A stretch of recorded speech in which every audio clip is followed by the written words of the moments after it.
많은 분들이 박스를 잘라서 이 몬테소리 교구를 만들거나 아니면 중국에서 제조하는 몬테소리 교구를 쓰거나 또는 해외에서 이거를 서브스크립션 해가지고 구독을 한 다음에 교구를 하나씩 받는 시스템이 있어요. 이런 몬테소리 형태에 비슷하게 생긴 교구들 되게 많은데 그런 걸 써도 되는지, 이거를 우리 아이한테 쓴다면 어느 선까지 내가 사도 되는지에 대한 질문 되게 많이 하세요. 또는 내가 이거를 만들어 써도 되는지. 근데 제가 오늘 이 영상을 보시면 구체적으로 어느 선까지 어떤 것을 만들 수 있고 어떻게 해야 되는지를 그려드릴게요. 자, 첫 번째로 많은 분들이 이런 질문을 하세요. 어떤 교구를 사야 돼요? 다 똑같이 생겼는데 왜 몬테소리 교구를 꼭 AMI 승인을 받은 걸 사야 돼요? 라는 질문을 하시는 분들이 많은데요. 진짜 제가 명확하게 말씀드릴 수 있는 거는 이 몬테소리 교육에서는 일상, 감각, 수, 언어, 문화 이렇게 5가지 영역이 있어요. 근데 변동되고 각 나라마다의 문화 또는 각 나라마다의 지역, 각 나라마다의 언어 이런 거의 특성에 따라서 변화되는 것들이 있어요. 예를 들어서 몬테소리 교육에서의 언어나 문화나 일상 같은 경우에는 굉장히 다르게 적용이 돼요. 왜냐하면 얘네들은 변동성이 있기 때문이에요. 각 나라마다 가지는 언어, 각 나라마다 가지는 문화, 각 나라마다 할 수 있는 일상의 그 가지수들 그리고 활동의 범위가 다 다르거든요. 예를 들어 우리나라 같은 경우에는 젓가락을 되게 많이 사용하지만 해외 같은 경우에는 젓가락을 거의 사용하지 않기 때문에 젓가락으로 옮기는 활동의 일상은 존재하지 않아요. 그런 경우들이 있기 때문에 일상이나 언어나 문화 같은 경우에는 우리가 대체적으로 DIY로 직접 엄마표로 또는 선생님이 직접 만들어서 아이랑 같이 활동할 수 있는 것들이 굉장히 많습니다. 거의 500에서 1000여 가지가 넘을 정도로 굉장히 세부적으로 나누면 진짜 할 수 있는 활동들이 많으나 이게 좀 더 세부적으로 들어가서 감각교구나 수교구로 들어가는 순간부터 얘기가 달라집니다. 이게 예를 들어 마리아 몬테소리 여사는 사물을 만들 때 거기에 블루프린트를 스스로 만들어서 설계 도면을 만들었어요. 이게 사이즈, 크기, 모양, 색깔, 형태, 무게 이런 것들을 구체적으로 나열해서 세부적으로 기록한 그 청사진을 기반해서 도구를 만들기 시작했어요. 근데 왜 굳이 그렇게 하냐면 이 몬테소리 교구를 깊게 들여다보면 여기에 어떤 게 숨어 있냐면요. 정정점이라는 게 숨어 있어요.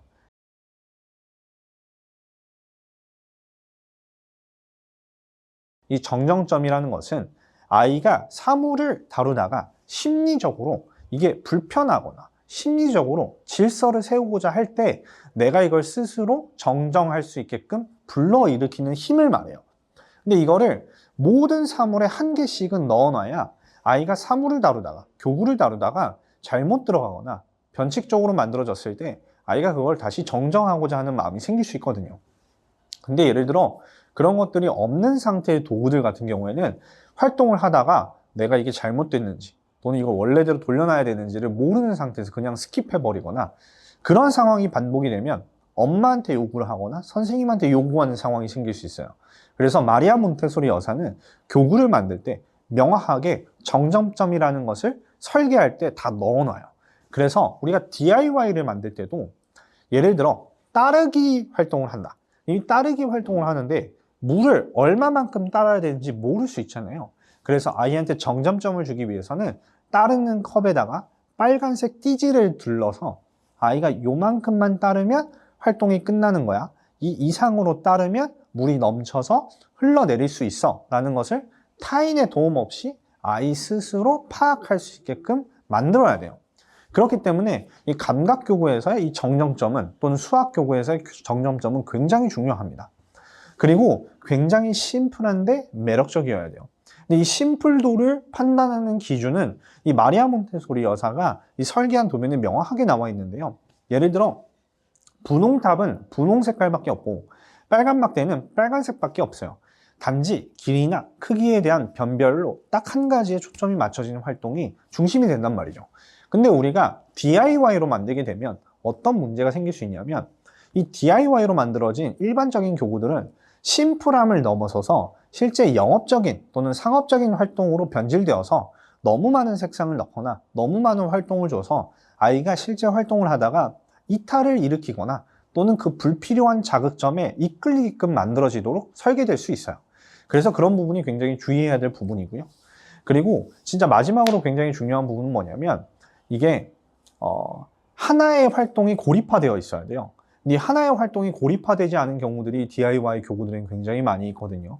이제 마리아 몬테소리 여사가 이 교구들을 설계할 때도 아이가 특히 그 시기의 단계의 아이들이 얼마만큼의 무게를 견딜 수 있을지, 손을 펼쳤을 때 이 손의 길이는 어느 정도 사이즈인지, 이거를 운반하고 활동하는 것들을 아이를 수천 명, 수백 명을 관찰하고 기록한 상태로 나왔던 이 데이터를 왜곡해서 다른 형태로 만든 것들은 그런 검증이 되지 않았기 때문에 아이가 활동을 하다가 이게 너무 많은 활동성이 들어가 있기 때문에 예를 들어 0, 3세 시기 때 이 활동은 딱 2번 하면 지칠 수 있어요. 또는 3번 하면 활동하다가 이탈할 수 있어요. 근데 내가 DIY로 산 또는 변화적인 다른 형태의 몬테소리 인스파이어드 교구를 샀는데 이게 아이의 활동을 여러 번 야기시켜서 이탈하는 것들 너무 많이 넣게 되면 아이는 어떤 현상이 일어나냐면 보통 이건 2번 하면 끝인데 갑자기 3번, 4번을 시키는 교구를 만나니까 아이가 그 수준에 그걸 도달할 수가 없는 거예요. 그러니까 2번 하고 완벽하게 만족을 해야 되는데 4번까지 도달을 못하니까 하다가 어떻게 돼요? 아, 내가 하기엔 너무 어렵구나 하고 이탈하게 되겠죠. 근데 이런 이탈 지점을 많이 만들면 만들수록 영아기 때는 집중 시간이 짧아지게 돼요. 하다가 그만하고 하다가 포기하는 것들이 반복되기 때문이죠. 그래서 몬테소리 교구를 선정을 하실 때는 엄마가 교구를 보는 편력이 있고 눈을 길러야 돼요. 특정 교구를 봤을 때 아, 이거는 도입 과정 결과가 명확하구나. 이거는 우리 15개월 아이한테 딱 수준이 맞는 거구나. 그리고 이거는 활동이 너무 많지 않아서 아이가 굉장히 쉽게 끝낼 수 있겠구나. 이거는 자극 지점이 낮아서 아이가 별 필요 없는 활동에 불필요하게 이끌림이 만들어져서 자극점이 있어야지만 아이가 움직이지 않게 되겠구나 라는 것들을 엄마가 눈을 기르게 되면 교구를 고르실 때 보실 수 있게 돼요. 그래서 이런 시중에 있는 교구들을 선택을 하실 때는요, 깊게 한번 마리아 몬테소리 여사의 입장이 되고 마리아 몬테소리 여사가 실제로 이 교구를 만들었을 때의 의도를 우리가 머리로 되새기면서 다시 한번 생각을 하고 이게 우리 아이한테 맞는지를 검토하실 필요가 있어요. 요즘에 시중에 19짜리의 꼭지원 기둥을 판매를 하는 것이 아니라 5구짜리, 3구짜리 꼭지원 기둥을 판매하는 경우들이 있어요. 근데 이 꼭지원 기둥의 가장 궁극적인 목표는요, 아이가 이 교구를 10번 반복하고 10번 다시 넣는 활동을 처음부터 끝까지 집중하는 것이 굉장히 중요해요.